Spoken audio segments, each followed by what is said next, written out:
Welcome back to Conscious Chronicles.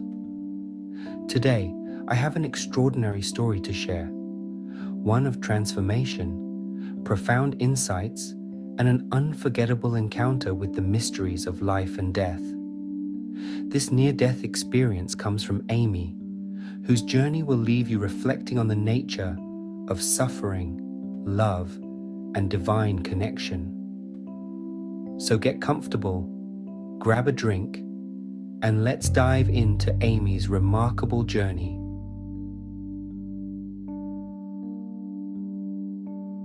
Since I was 17, I had been living with chronic pain that doctors labeled as fibromyalgia.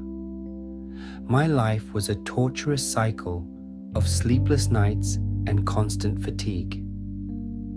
By the time of my near-death experience, I was sleeping in 15-minute intervals. I just could not relax because of the pain that I was in. Desperate for relief, my doctor prescribed a medication not typically used for sleep, but one he believed might dull the pain enough for me to rest.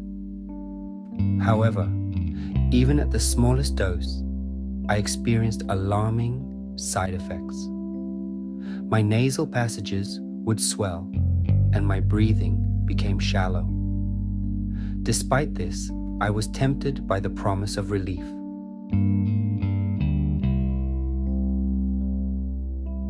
One night, after a week of relentless pain and no sleep, I decided to trust my doctor's advice and took the full dose. Within minutes, my body went numb and my nasal passages swelled completely shut.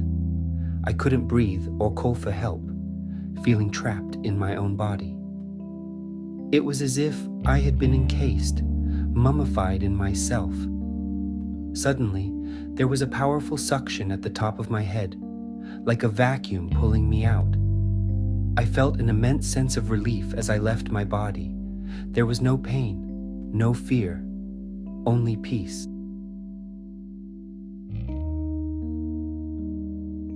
I found myself moving rapidly through a portal, arriving in what felt like a waiting room filled with others.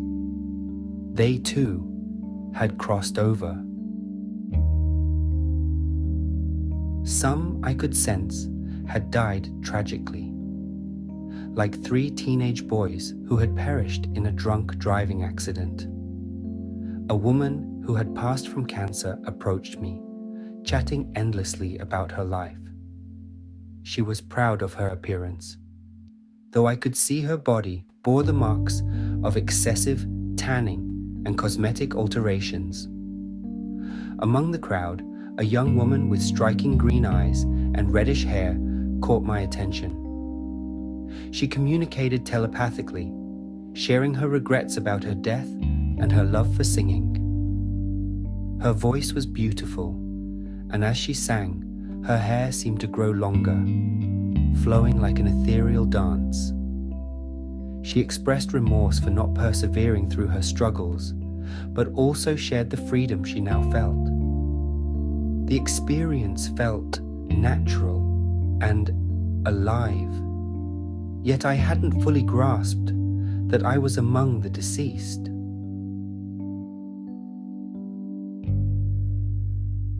It wasn't until I encountered a calm, balanced man, a guide, who told me I was in between, neither fully alive nor entirely gone. This guide explained that many in the waiting room had lived lives consumed by self-absorption or reckless choices that had led to their deaths. Their spiritual growth was now hindered, as learning without a body is like trying to overcome challenges without the tools to do so. He emphasized the importance of humility, self-awareness, and using life as an opportunity to grow.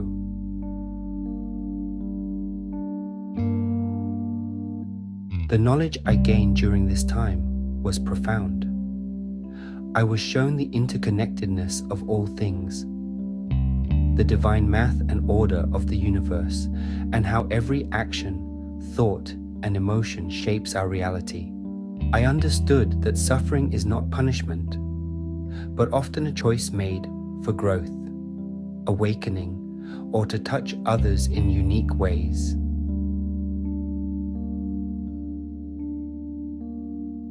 I also experienced a life review.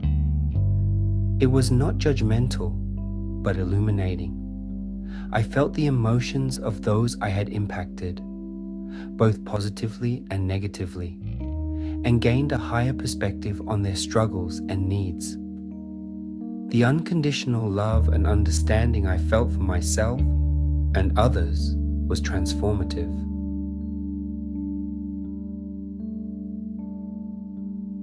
Eventually, my guide told me it was time to return. I was devastated.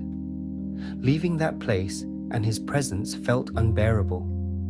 It wasn't until I was shown a vision of my young daughter and the future challenges my family would face that I realized I needed to return. With great reluctance, I re-entered my body.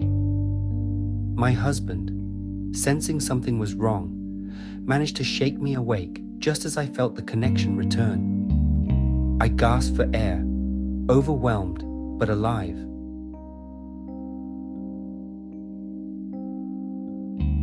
Since that experience, everything has changed.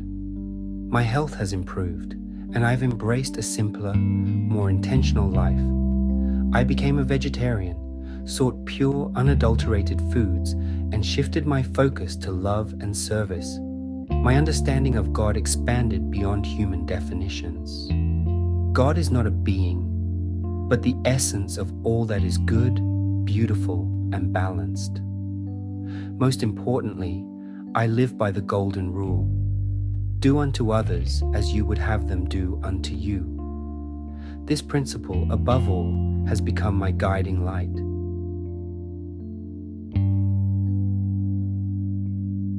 Thank you for joining me on Amy's remarkable journey. Her story is a testament to the resilience of the human spirit and the transformative power of divine love. If this account resonated with you, please like the video, share your thoughts in the comments, and consider joining my Conscious Chronicles community for exclusive perks as I continue exploring incredible journeys of the soul. This is Anthony signing off. Until next time, stay conscious. And if consciousness ever slips away, embrace the journey beyond.